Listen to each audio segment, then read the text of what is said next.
Hi everybody, I'm Daniel Walthers. I'm here with Gonzo, a 6-month-old green-winged macaw. And I've had a lot of people ask me, what is the first thing I should do with my bird when I get it? And it doesn't matter if it's a baby bird, 6-month-old like this one, or if it's a bird you just got and it's an older bird that just hasn't been worked with.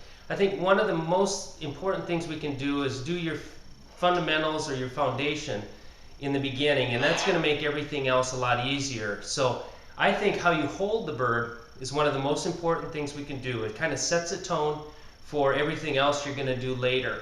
So I'm going to show you that. I'm going to pick Gonzo up. When they're young, their legs aren't real strong and they have a hard time stepping up. That's something we will work on as far as saying step up and then getting him to step up. But in the beginning, I'll just pick him up by his feet, and then I want to show you the position to hold him in. I'm not real big on shoulders and top of cages and you know, stuff like that, because I feel like that enables the birds to come away from pressure on their own. These guys are prey animals, and my training is a little different than what you've seen before. I'm not real big on taking food away from them and using it as treats and them overcoming some things because they're hungry. I think we can work with their brain, which God and nature gave them, and use a release of pressure, which is how we can train prey animals. So I'm going to pick him up. Are you sleeping, buddy? Are you sleeping? Here we go. I'm going to pick him up, and what I want to do is show you that I want him to be sitting with my thumb over his foot. If it's a small bird, you might have both feet here and cover one foot. With a larger bird like him, I like it like this so that he can spread his legs apart. If you have a small arm and hand, they can pick which is comfortable for them, how wide. And in the beginning, they might be very uncomfortable with your thumb over the foot. So that's what we want to work on. I want him to just always want to have that thumb on his foot. And to do that, we worked with him quite a bit, so he's going to be pretty good.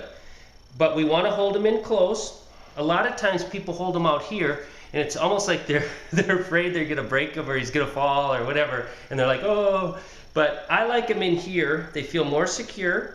We don't want them up so high that they grab at your face to try to climb up, because automatically they're going to want to get to your shoulder or grab to your face or collar or whatever. So I hold him here and pet him. And like I said, these guys are prey animals, and release of pressure, I believe, is what really trains them. And so what I want to do is, as soon as he's relaxed and calm, which I think he is, then I'll put him back. I'll go, here you go, good. I say good, which is a bridge. That's what gives you time to give him the reward, which I think is release the pressure. And then he can relax. And the more you do this over and over, the better they get.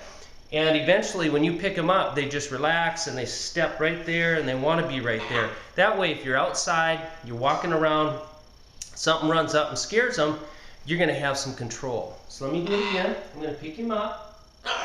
Daniel, let me ask you a question. Sure. Some people may wonder why he's a prey animal. Well, my training is a little different, I think, than a lot of things you see. Prey animals actually have their eyes on the side of their head, which a bird does. They have monovision, which is checking out the distance of a predator or something coming toward them. And so what happens is, if they get to the point where they're very scared, they're going to take off. In the wild, they fly away. And that's how they got their release of pressure. And that's a reward. So what we want to do, since they can't get away, generally what happens is they bite, or they get scared and nervous, and that's because they're going in the reacting side of their brain and they can't get away. So that's when the bad behaviors start, because they can't get that release. So in holding the bird like this, petting it, and when the bird is calm and you go good and you put it back, I just released the pressure, rewarded the bird. Now if the bird is antsy, moving around, fidgety, and not sitting still, if we got uncomfortable and put him back, then we would reward him for being antsy, fidgety, biting, and all that, and we do not want to do that, because then pretty soon you're going to have to try to fix that, because you've just rewarded him for being that way. So release the pressure, I think, is one of the best ways to work with these guys. And this is one of the first things, is basically just squawking, just reacting, that's all it is. We're going to put his foot there, get him in position, hold him in, and cuddle. And good, and then you can put him back. And eventually, you can hold him longer and longer, and he's more and more comfortable.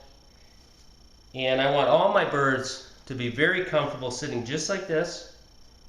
And like I say, no shoulders. The reason with the shoulder thing too is honestly, you know, we talk about how they can feel more dominant because they're up high. Well, naturally they want to get up high. In the wild, they're up in the trees and they feel safe there because they can stay away from predators.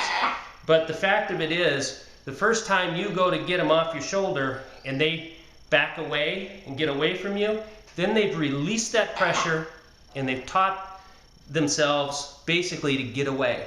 And then pretty soon you see people trying to scrape them off their shoulder and so forth. So I don't believe that's something we should start. And so position where you hold them like this, I think is the key, and it's a foundation to your training and what we should do in the beginning with our birds, whether it's a baby or an older bird that hasn't been worked with. And like I said, wait till it's calm, don't put it back, and don't release that pressure when the bird is nervous or acting up. Good. Very good. Good boy.